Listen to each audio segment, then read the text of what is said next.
यात्रा की होगी तो अवश्य अपने मार्ग के आसपास कुछ रिक्त स्थान देखे होंगे, कुछ खेत देखे होंगे, कोई ना कोई भूमि का टुकड़ा अवश्य देखा होगा। कुछ स्थान ऐसे होते हैं जहां पेड़ लगे होते हैं, जहां माली बड़े प्रेम से उन्हें बोता है, उन्हें सींचता है। और कुछ स्थान ऐसे भी होते हैं जहां बिना माली के खरपतवार उग जाते हैं, कुछ अन्य पौधे उग जाते हैं।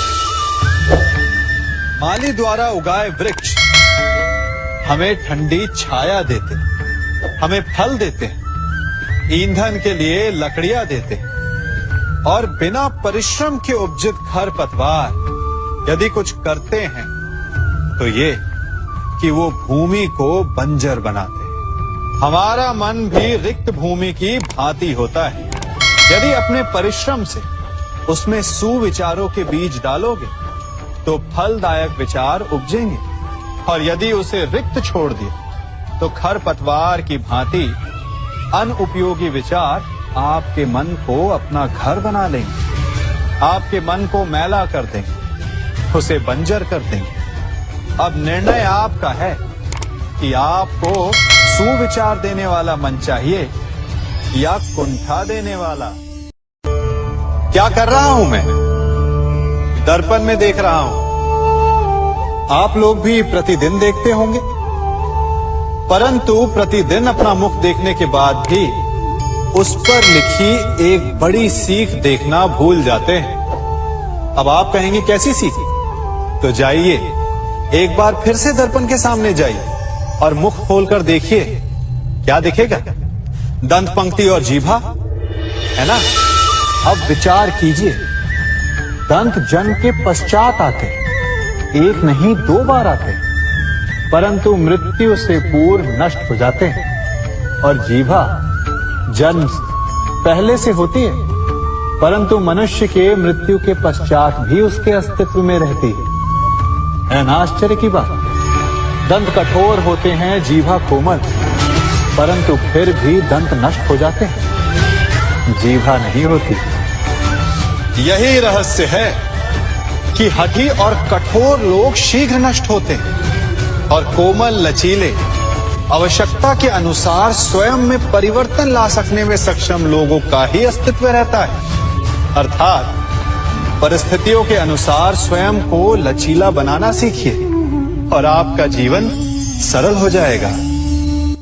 संबंध एक सहारा होता है जीवन का, और संबंधी वो होते हैं जिनसे आवश्यकता पड़ने पर सहायता मांगी जा सके, जिन पर विश्वास किया जा सके कि बुरे समय में वो हमारे काम आएंगे। कभी ऐसा भी हुआ होगा कि आपके पास कोई सहायता मांगने आया, या ऐसा भी हो सकता है कि आप किसी के पास सहायता मांगने गए हैं। परंतु प्रश्न ये उठता है कि क्या केवल किसी के मंतव्य में उसकी सहायता इसीलिए कर देनी चाहिए क्योंकि वो आपका संबंधी है? अब आप कहेंगे कि ये कैसा प्रश्न हुआ? तनिक सोचिए, एक अस्त्र बनाने वाला जब अस्त्र बनाता है तो ये अस्त्र किसको देना है उसका अधिकार उसी के पास होता है। वो चाहे तो ये अस्त्र किसी को भी दे सकता है, वो एक सैनिक को भी दे सकता है या एक डाकू को भी, और यही अस्त्र 2 भिन्न कार्य कर सकती है। यदि डाकू के हाथों में आ गई तो उसका भय दिखाकर वो लोगों को लूटेगा, निरपराधों का रक्त बहाएगा।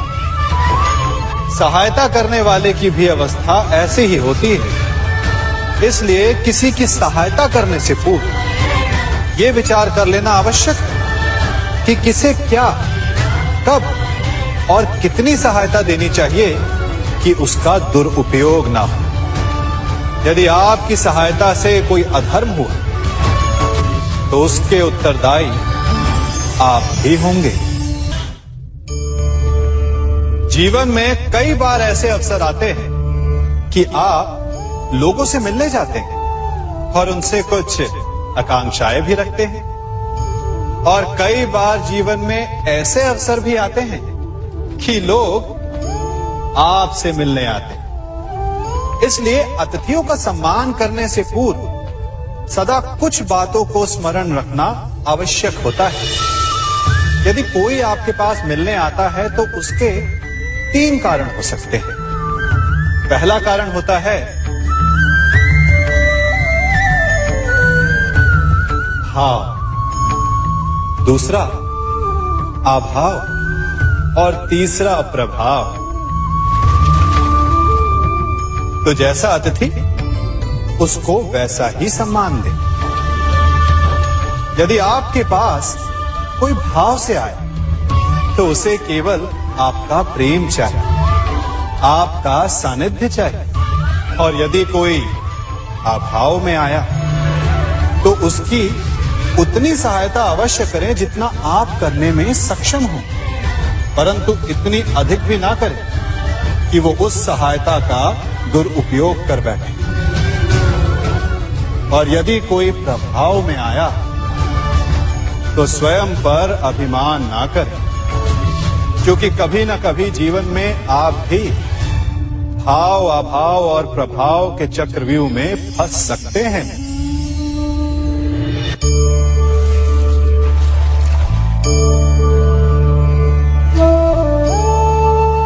यदि जल को मुट्ठी में कसकर बांधें तो जल कैसे अपना मार्ग बनाकर निकल जाता है? इसी धारा की भांति यही अवस्था हमारे अपनों के साथ भी होती है। अधिकतर हम जिनसे प्रेम करते हैं, हम सदा उन्हें अपने समीप रखना चाहते हैं, स्वयं से दूर नहीं होने देना चाहते। चिंता करते हैं, भय खाते हैं कि कहीं उनके साथ या उनसे कुछ बुरा घटित ना हो जाए। और ऐसे में हमारे अपने ही हमसे दूर हो जाते हैं, ठीक मुट्ठी में बंधे जल की भांति। इसलिए जिनसे आप प्रेम करते हैं उन्हें स्वतंत्र कर दीजिए, उनकी सोच को स्वतंत्र बनने दीजिए, उन्हें अपने मार्ग स्वयं ढूंढने दीजिए, क्योंकि आप सदा उनके साथ उन्हें मार्ग दिखाने के लिए नहीं रहने वाले। इसलिए अपनों के साथ अवश्य रहें, परंतु उन्हें बांधे नहीं। जन्म के पश्चात बालक जब पहली बार अपने नेत्र खोलता है तो उसका मन उत्सुकता से भरा होता है कि ये संसार क्या है, उसे क्या दिख रहा है। ये उसके जीवन का नया आरंभ होता है।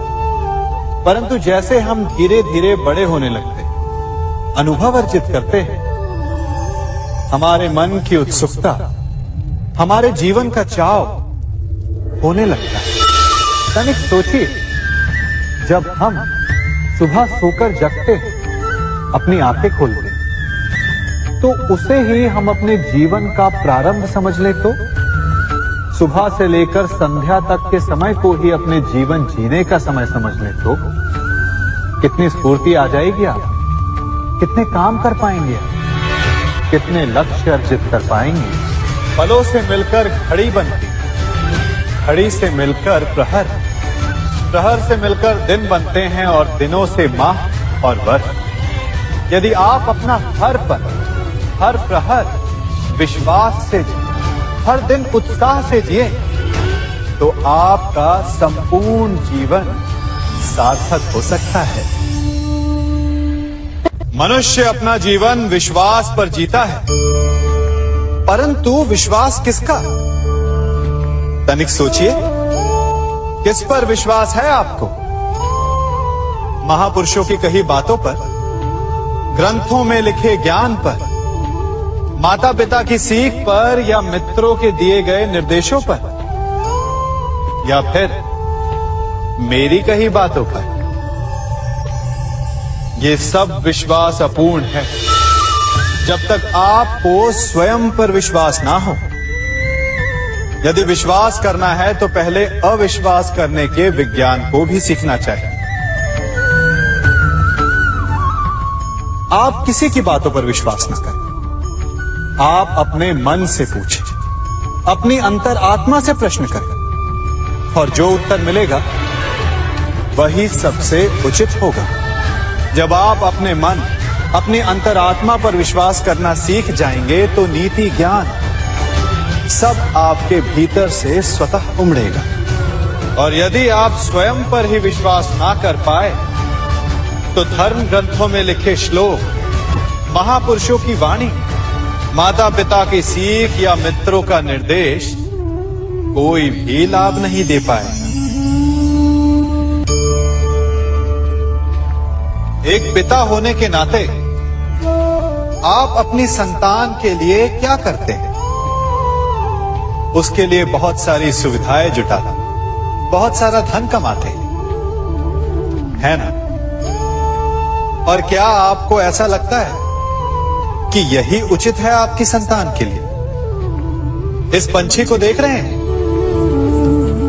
ये भी संतान को जन्म देता है, उन्हें पालता है, पोसता है, उड़ना सिखाता है और भोजन का प्रबंध भी करना सिखाता है। परंतु उनके बड़े हो जाने के बाद उनके लिए अलग से घोंसला नहीं बनाता। क्यों? क्योंकि यदि इसने संतान को सब कुछ करके दे दिया तो संतान क्या करेगी? वो अपनी संतान को तब तक भोजन कराता है जब तक उसकी संतान स्वयं भोजन का प्रबंध करने में सक्षम नहीं हो जाता। और उसका लाभ ये मिलता है कि उसी की भांति उसकी संतान आत्मनिर्भर बनती है। इसलिए अपनी संतान को उतनी ही सुविधाएं दें जितनी आवश्यक है। मोह को त्यागें। आपका उनसे मोह उन्हें कभी आत्मनिर्भर नहीं बनने देगा। अपनी संतान को कर्म करना सिखाइए। यदि आपकी संतान कर्म करना सीख गई तो वो धन स्वयं कमा लेगी। और यदि वो आलसी, अकर्मण्य बन बैठे तो आपके संचित धन का भी नाश कर देगी। संसार में सबसे बड़ा संबंध कौन सा है? अब आप पूछेंगे कि ये कैसा प्रश्न हुआ? इसका उत्तर तो बड़ा सरल है, यही ना? परंतु इस प्रश्न के भी कई उत्तर हैं।